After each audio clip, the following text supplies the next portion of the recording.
This is Manish Thackeray और आप लोग देख रहे हैं यूजीसी नेट बूस्टर। तो इस पर्टिकुलर सीरीज में हम लोग टॉपिक वाइज पीवाईक्यूज डिस्कस कर रहे हैं पेपर 1 के। ओके, तो मैंने प्लेलिस्ट बना रखा है जहां पर मैं टॉपिक वाइज क्वेश्चंस डाल रहा हूं जिसमें हम डिस्कस करते हैं पीवाईक्यूज को। ओके जी, और क्या आंसर होगा, किस प्रकार से हमको अटेम्प्ट करना है, इस सारे बारों में हम डिस्कस करते हैं। ओके जी, तो यदि आपको ये पर्टिकुलर पीडीएफ चाहिए तो आप मुझे दिए गए व्हाट्सएप नंबर पर डीएम कर सकते हैं। वहां पर मैं आपको सारे ये पीडीएफ और नोट्स प्रोवाइड कर दूंगा जिसका कोई चार्जेस नहीं है।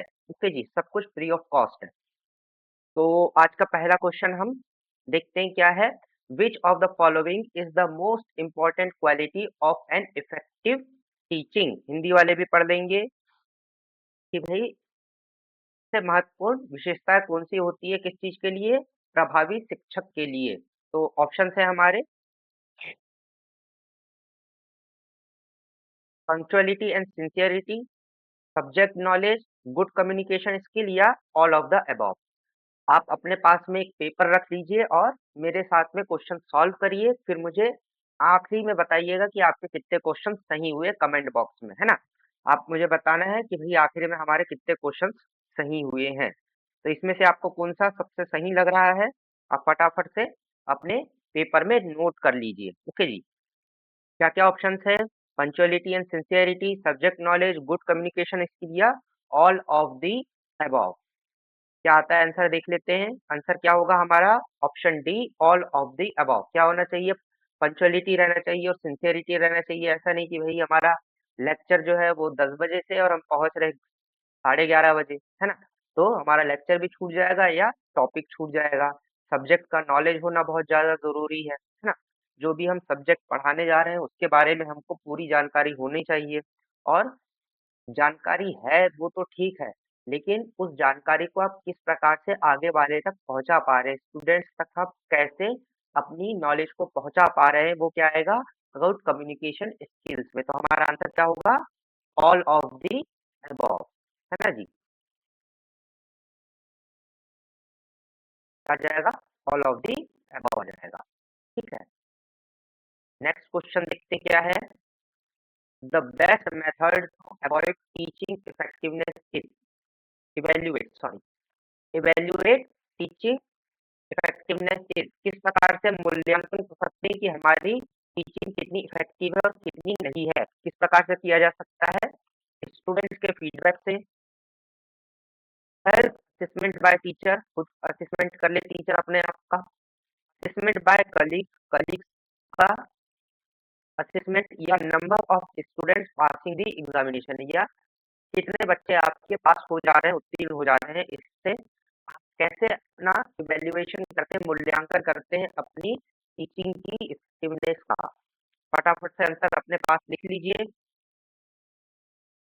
क्या क्या चीजें हैं, स्टूडेंट के फीडबैक से, खुद ही आप असेसमेंट कर ले सेल्फ असेसमेंट से, असेसमेंट बाय कलीग से, सहकर्मियों द्वारा मूल्यांकन, या number of student pass the examination, जितने बच्चे एग्जामिनेशन पार कर रहे हैं। आई होप कि आपने अभी तक अपना आंसर लिख लिए होंगे। इसका आंसर क्या होगा, स्टूडेंट्स के फीडबैक से, कि भाई स्टूडेंट्स को समझ आ रहा है या नहीं आ रहा है। आप में से कईयों ने लिखे होंगे कि number of students passing the examination. ठीक है जी, तो पहली बात तो ये है कि ये जरूरी नहीं है कि आपके पास से ही पढ़ करके बच्चे ने पास किया हुआ है वो कोचिंग भी कर सकता है, पहली बात। दूसरी बात की शिक्षा का मूल उद्देश्य एग्जाम में पास होना नहीं है बल्कि समझ आना है। ओके जी, इसीलिए ऑप्शन नंबर डी गलत होगा। ओके जी, ट्रिकी क्वेश्चन था। इसमें हमारा मूल उद्देश्य क्या है, शिक्षा का मूल उद्देश्य है समझ आना, बच्चों को क्या आना, समझ आना, उनके नॉलेज में इम्प्रूवमेंट होना, है ना जी, न कि एग्जाम में पास होना। पहली बात तो ये कि एग्जाम में यदि स्टूडेंट पास हो रहा है तो इसका ये मतलब नहीं है कि वो आप ही के पास से पढ़ करके पास हुआ है, कोचिंग से भी पास हो सकता है, पहली बात। दूसरी बात ये कि हमारा मूल उद्देश्य एग्जाम में पास होना नहीं है, वरना आप क्या कर सकते हैं कि भाई आपने 20 क्वेश्चन पहले ही बता दिए और बच्चों को पास करवा दिए, और आप बोल रहे हैं कि भाई पास तो हो गए, हमारी जो टीचिंग है वो क्या है, बिल्कुल इफेक्टिव है। तो ऐसा होता नहीं है। ओके जी। नेक्स्ट क्वेश्चन क्या है हमारा? नेक्स्ट क्वेश्चन है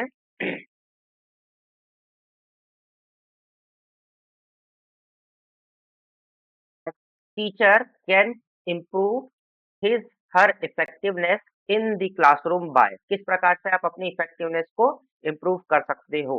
यूजिंग मोर आईसीटी टूल्स, मतलब कि ज्यादा से ज्यादा आप कंप्यूटर बेस्ड टूल्स का इस्तेमाल करें। Engaging student actively in learning, आप स्टूडेंट्स को ज्यादा से ज्यादा सहभागिता लें उनसे, है ना। गिव मोर असाइनमेंट, ज्यादा से ज्यादा असाइनमेंट्स दे दें। या मेंटेनिंग स्ट्रिक्ट डिसिप्लिन, या बहुत ज्यादा कड़ा डिसिप्लिन आप अपने क्लासरूम में लेकर के आए। क्या होगा इसका आंसर आपके हिसाब से?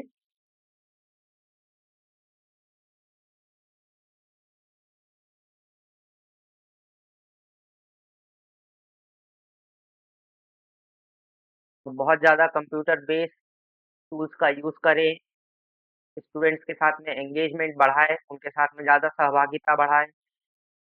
उसके बाद में गिव मोर असाइनमेंट, बहुत सारे असाइनमेंट दे दे। या मेंटेनिंग स्ट्रिक्ट डिसिप्लिन, बहुत ज्यादा कड़ा अनुशासन लगा करके रखे कक्षा में। किस प्रकार से आप अपनी इफेक्टिवनेस को बढ़ा सकते हैं क्लास में?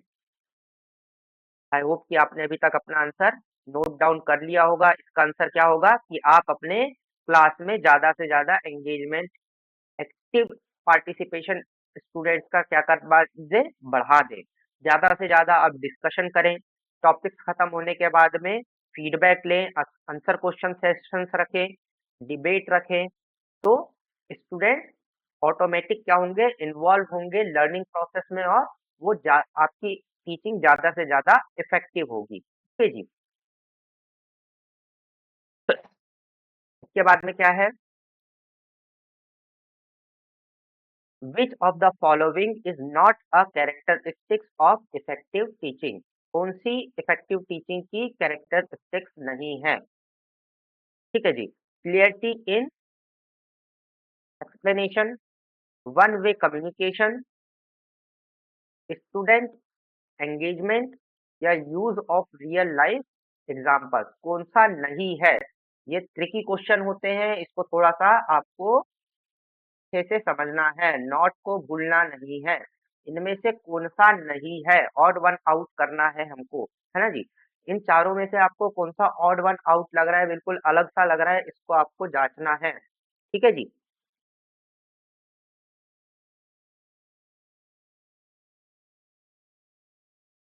क्लियरिटी से स्पष्ट व्याख्या करना, एक तरफा संचार करना, छात्र सहभागिता एंगेजमेंट, या वास्तविक जीवन के उदाहरणों का उपयोग करना। कौन सा होगा आपका सही आंसर? फटाफट से आप आंसर अपने पास में लिख लीजिए। आई होप कि आपने आंसर लिख लिया होगा। इसका आंसर क्या होगा? वन वे कम्युनिकेशन, मतलब कि एक तरफा आप जब संचार कर रहे हो तो क्या होगा, ये इफेक्टिव टीचिंग का कैरेक्टरिस्टिक नहीं होगा। ओके जी। इसमें से सारे के सारे क्या है, इफेक्टिव टीचिंग है। यदि आप क्लियर एक्सप्लेनेशन देते हैं, यदि आप स्टूडेंट के साथ में एंगेजमेंट करते हैं, ठीक है जी, या use of real life example करते हैं, तो ये सारे के सारे क्या होंगे, आपके कैरेक्टरिस्टिक होंगे इफेक्टिव टीचिंग के। जो नॉट है, जो ऑड वन आउट है, वो कौन सा है? वो है आपका ये वन वे कम्युनिकेशन, है ना जी। वन वे कम्युनिकेशन क्या है? ऑड वन आउट है। ओके जी। चलिए जी, नेक्स्ट क्वेश्चन की तरफ जाते हैं हम। नेक्स्ट नेक्स्ट क्वेश्चन क्या होगा हमारा कि effective assessment in teaching focuses on, एक सही मूल्यांकन आप किस प्रकार से कर सकते हो, फोकस क्या होता है? Final grading of students, final grading, अंतिम जो हमारी ग्रेडिंग होती है वो, या continuous evaluation to improve learning, continuous हम इवेल्युएशन करें लर्निंग को इम्प्रूव करने के लिए, या ranking students in class, students की रैंकिंग करना कि भाई फर्स्ट कौन है, सेकंड कौन है, थर्ड कौन है, मूल उद्देश्य हमारा बस यही है। या कंडक्टिंग सरप्राइज टेस्ट, या सरप्राइज टेस्ट देना बच्चों को, बिल्कुल जो है सरप्राइज कर देना ही हमारा उद्देश्य है असेसमेंट करने का क्लास में। क्या होता है बताइए। फॉर्मेटिव असेसमेंट का क्या मतलब होता है? हमने असेसमेंट के बहुत सारे अलग अलग टाइप समझे हैं, है ना। फॉर्मेटिव होता है, समेटिव होता है ना जी, और इंटरमीडिएटरी होता है, ठीक है जी। तो फॉर्मेटिव क्या होता है, शुरुआत में हम करते हैं, वो क्या होता है, continuous evaluation in to improve learning. हम क्या करते हैं, फॉर्मेटिव असेसमेंट का क्या मतलब है कि हम कंटिन्यूस इवेल्युएशन करते हैं किस चीज के लिए, लर्निंग को इम्प्रूव करने के लिए। और अंतिम समय में जो हम करते हैं वो क्या होता है, वो होता है समेटिव असेसमेंट। कौन सा वाला है जी, ये फाइनल ग्रेडिंग जब हम देते हैं तो उसको हम क्या बोलते हैं।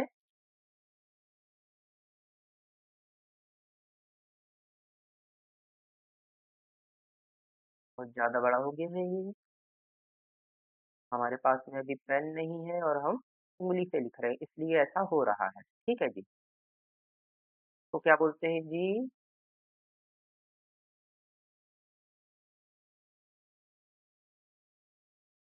समेटिव असेसमेंट बोलते हैं, ठीक है जी। जो क्या करते हैं हम आखिरी में सबमिट करते हैं, आखिर में जो हम ग्रेडिंग प्रोवाइड करते हैं उसको क्या बोलते हैं, समेटिव असेसमेंट बोलते हैं। फॉर्मेटिव असेसमेंट किस चीज के लिए होता है कि हमने जो पढ़ा हुआ है वो हमको कितना समझ में आया है, उसमें कितना इम्प्रूवमेंट हम और करते हैं, इसीलिए हम क्या करते हैं, समेटिव फॉर्मेटिव असेसमेंट करते हैं। और जब हम फाइनल ग्रेडिंग प्रोवाइड करते हैं, आखिरी में जो हमारा फाइनल एग्जामिनेशन होता है वो क्या होता है, समेटिव असेसमेंट होता है फाइनल ग्रेडिंग प्रोवाइड करने के लिए। Okay ji.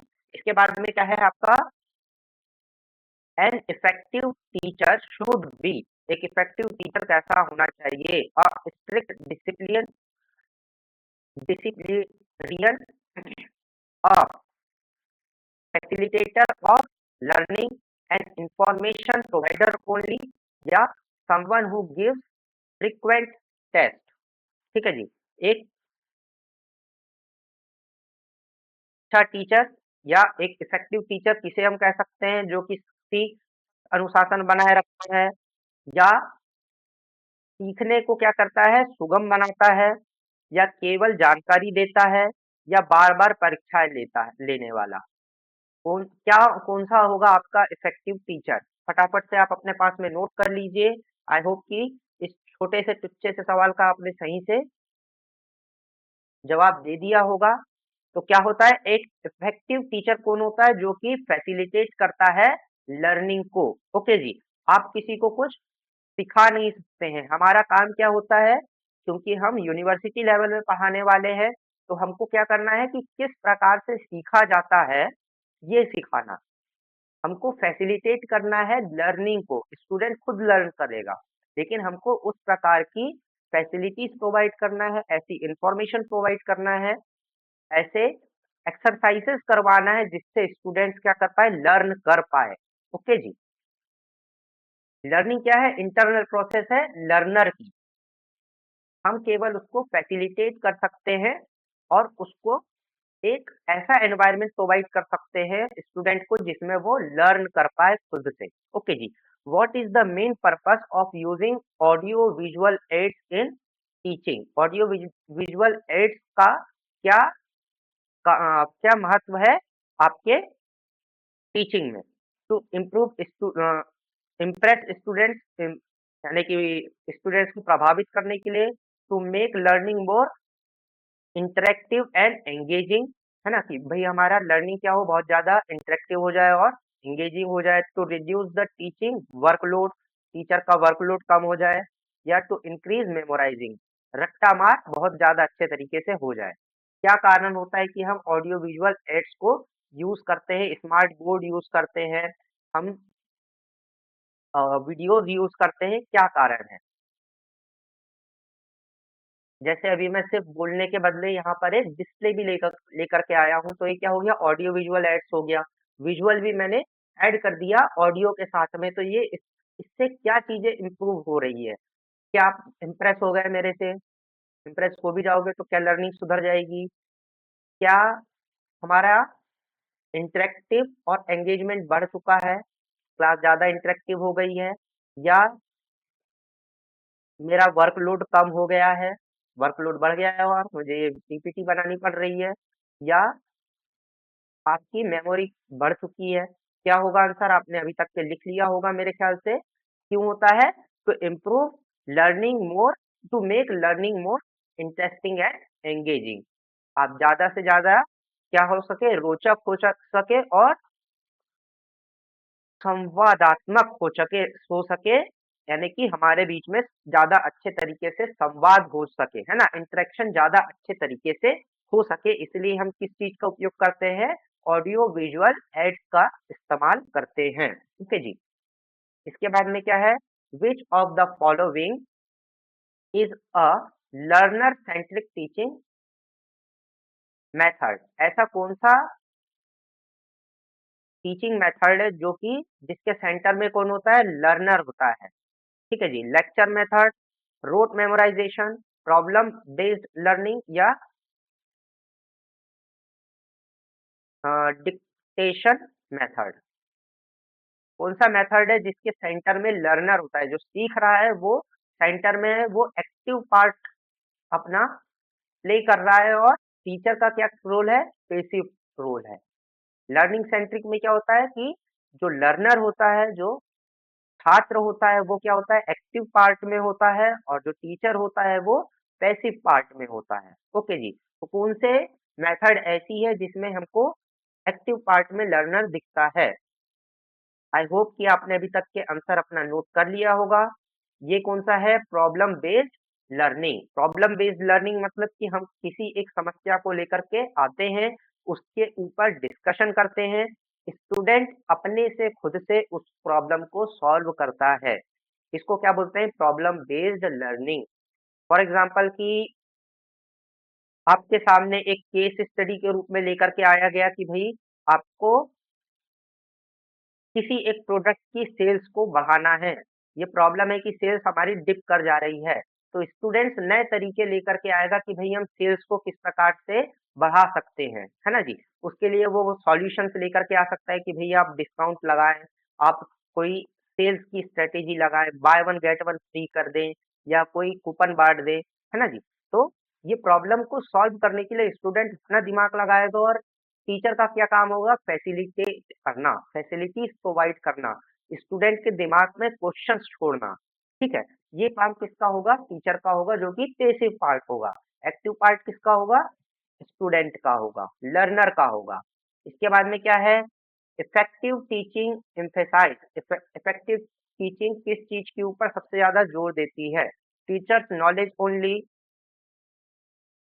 Passive listening by student, active participation of students, या more use of text books? Effective teaching किस चीज के ऊपर जोर देती है? कि केवल शिक्षक के ज्ञान पर, छात्रों द्वारा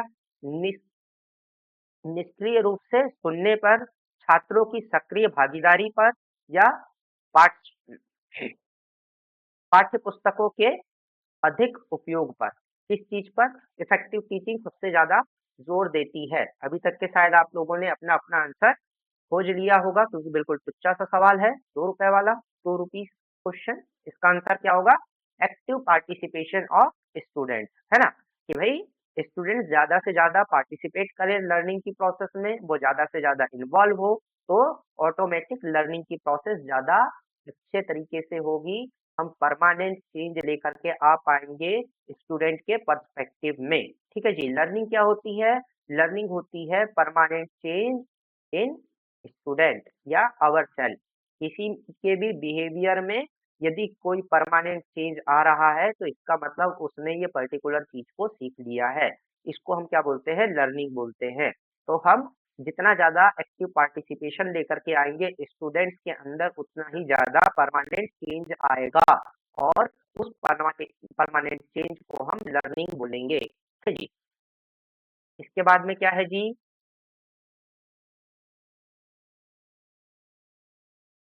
constructivist student teaching prop. Constructivist जो निर्माणवादी शिक्षण होता है, वो किस किस चीज को बढ़ावा देता है? Learning through personal experience, memorisation of facts, one way instructions या ओनली थ्योरेटिकल अंडरस्टैंडिंग। निर्मा निर्माणवादी जो शिक्षण होता है वो व्यक्तिगत अनुभव से सीखने को कहता है, या तथ्यों को याद करने को कहता है, एक तरफा निर्देश को कहता है, या केवल सैद्धांतिक समझ को कहता है? इस चीज को हम कॉन्स्ट्रक्टिविस्ट टीचिंग कहेंगे। अभी तक के हमने जितने क्वेश्चन सॉल्व किए हैं उसके बेस में तो शायद आप इस क्वेश्चन को बना लेंगे कि हमारी भावनाएं क्या है। क्या होगा जी? कंस्ट्रक्टिविस्ट जो लर्निंग टीचिंग प्रॉप क्या करता है कि भाई हम पर्सनल एक्सपीरियंस से, यानी कि स्टूडेंट्स की पर्सनल जो उनकी एक्सपीरियंस हो रहा है के बेस पर हम क्या करें, हम टीचिंग करें, है ना जी। और उसके बेस पर ही क्या होना चाहिए, हमारा शिक्षण होना चाहिए, है ना जी। तो जो चेंज आएगा स्टूडेंट में, जो स्टूडेंट लर्न करेगा वो क्या रहेगा, बहुत ज्यादा ठोस रहेगा, वो बहुत ज्यादा कॉन्क्रीट होगा। ठीक है जी। आई होप कि आपको सारे आंसर और क्वेश्चन समझ में आए होंगे कि हमको किस अप्रोच से अपने क्वेश्चंस को अटेम्प्ट करना है, क्या थॉट प्रोसेस रहनी चाहिए हमारी क्वेश्चन को सॉल्व करने के लिए। यदि आपको एक पर्टिकुलर पीडीएफ चाहिए तो आप मुझे इस दिए हुए व्हाट्सएप कर सकते हैं, डीएम कर सकते हैं डायरेक्ट। आई होप कि ये पर्टिकुलर वीडियो आपके लिए हेल्पफुल होगी। Thank you.